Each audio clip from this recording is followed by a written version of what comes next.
Oh, you wait. I'm praying they'll release it. This will go viral. This is like Kathy Newman on steroids. Like, I mean it. It was something, man. I was sweating. I would really.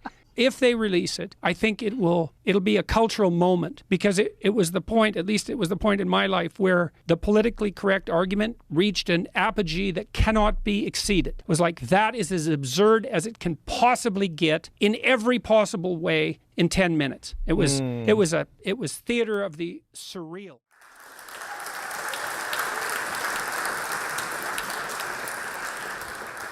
I've read the motion, and I believe we should move beyond all meat.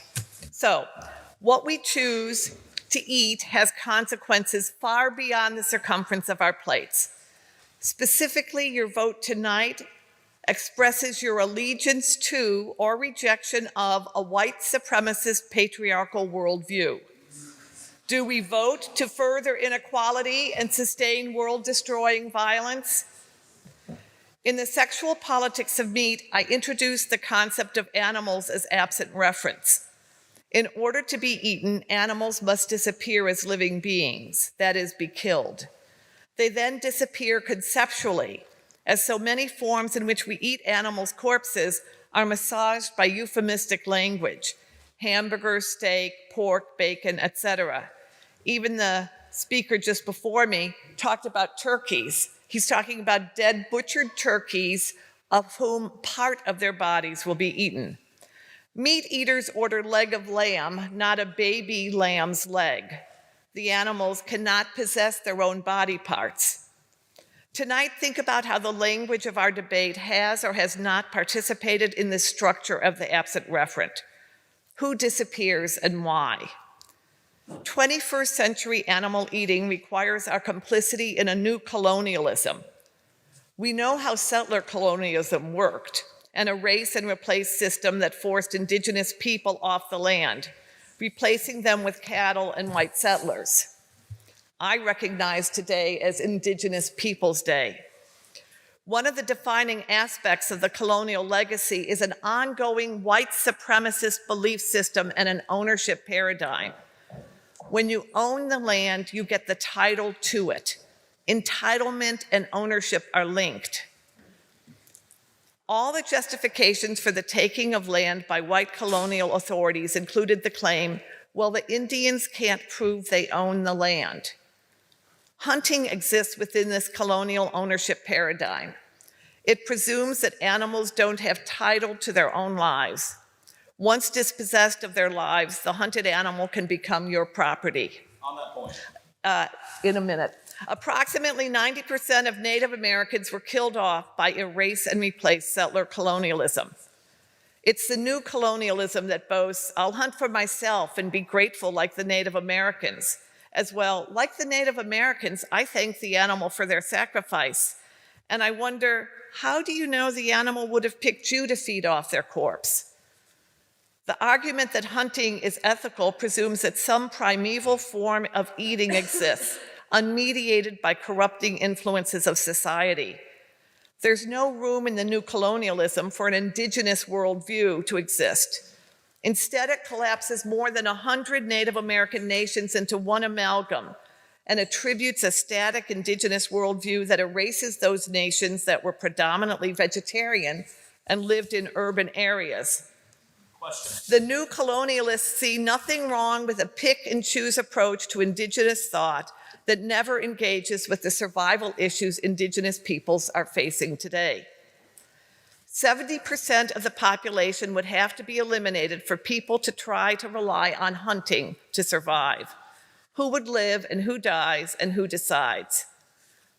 As for domesticated animals, Percy Shelley pointed out just after being expelled from Oxford, the quantity of nutritious vegetable matter consumed in fattening the carcass of an ox would afford 10 times the sustenance if gathered immediately from the bosom of the earth.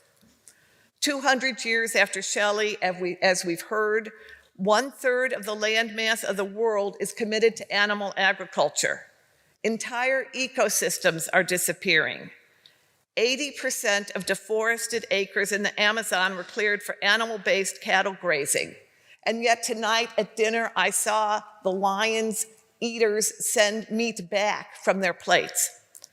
So-called free-range animals contribute more greenhouse gases, while killing them in mobile slaughterhouses requires more water than industrial slaughterhouses and leaves behind an immense amount of waste, requiring an intense amount of chemicals in the process. Your meat may be organic, but your slaughtering isn't. If you eat animals, you take up more climate space, requiring more water, more land, more forest deforestation, contributing more greenhouse gases.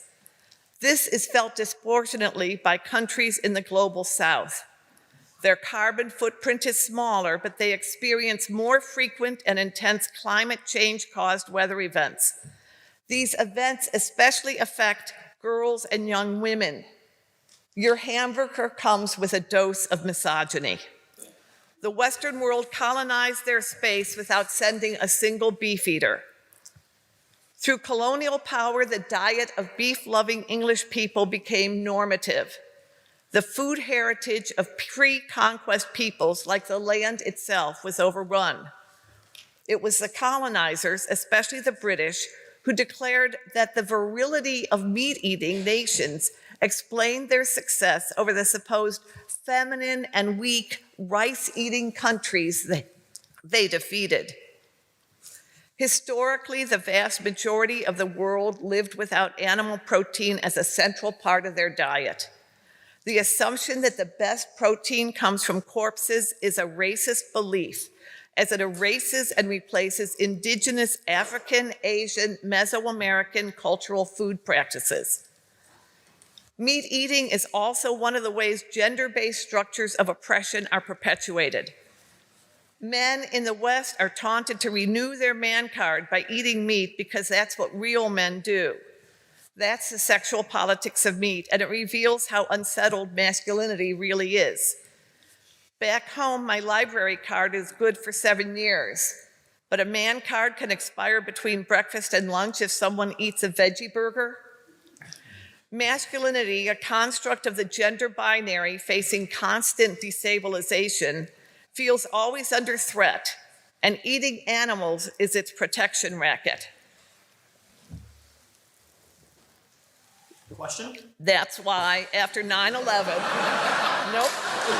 That's why after 9/11, a focus on men as heroes and on meat eating became part of the reclamation of a wounded masculinity. When a Black man was elected as US president, we saw how white this wounded masculinity was. White supremacists weaponized it, eating meat, eggs, and dairy. Images of milk-drinking white men, of platters groaning with meat, and the baiting of liberal men as so-called soy boys are all part of the neo-Nazi messaging. This is their right, the neo-Nazis say. This is their identity. The new colonization rests on the unstable foundation of white men's insecurities. Look at the way people, men, in the animal industry speak of female animals as willing and ready to be made forcibly pregnant, which female animals are powerless to resist. There'd be no meat eating without the constant forced reproduction by female animals. Yet popular culture is flooded with references to sexy cows, sexy pigs, sexy chickens, sexy fishes, who all just want to have fun. They want to be pregnant and they want to be killed because this feminized sexuality wants to be eaten. The only desire animals are credited with possessing is the desire to be consumed, which strangely can only be expressed after their death. Real life tells a different story. Animals try to escape from slaughterhouses or farms. When able, cows try to reclaim their calves, taken from them so their nursing material can be monetized and sold to humans.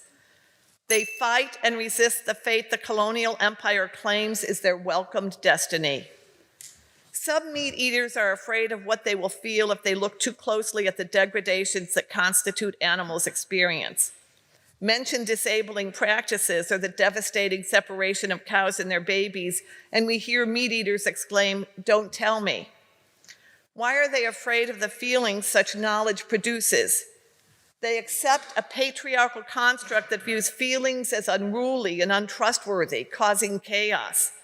To say you care about animals is considered a sign of weakness in a world still committed to the gender binary that values stereotyped masculine reason over stereotyped feminine feeling and wants order.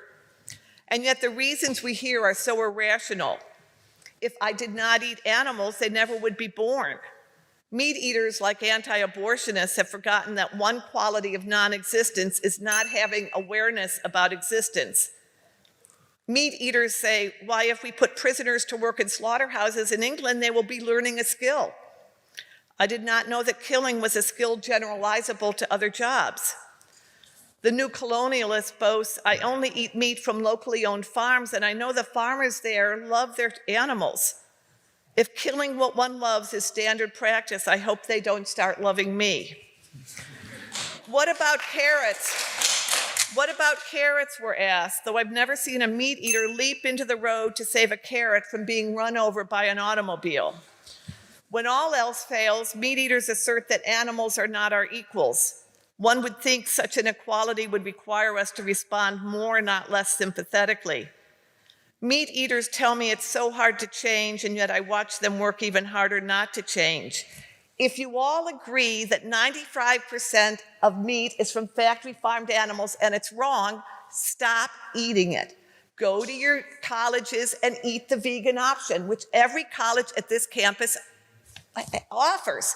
It's very simple. If you agree with the basic things so that we're not even debating factory farms, then act on it. So, is our global outcome to be determined by people afraid to change who are going to hold on to some old conceived notion of power? Change may be hard, but not changing is harder. Tonight, you're being asked to vote on whether you accept this new colonialism or not.